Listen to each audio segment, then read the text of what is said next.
Okay, so here's my first attempt at the fermentation process.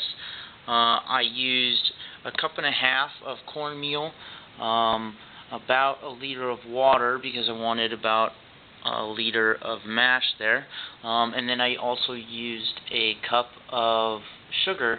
I had actually calculated 20 ounces of sugar, and it turned out to be about a cup of sugar, so I just made it a cup of sugar to be easier. What else is there?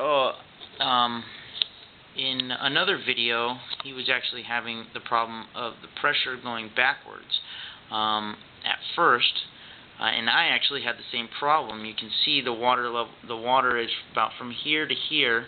And you can see the bubbles now going in the correct direction, but before it was the pressure had pushed the water to about here, and I even had some bubbles going backwards. So after a bit of thinking, I figured out that it must be because the air inside had been warmer because of the warm mash when I had first put it in there, and as that air cools, it's going to condense, obviously making a suction which would pull some outside air into there.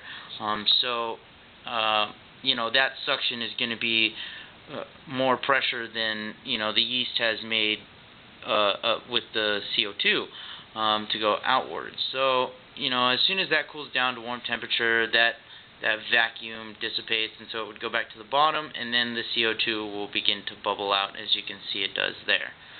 I tried to give some quantities as far as my ingredients here because I couldn't find a lot of that online or on YouTube.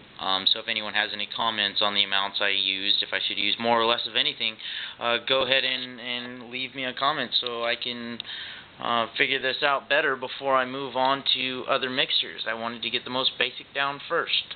There you go. That is cornmeal, sugar, and water.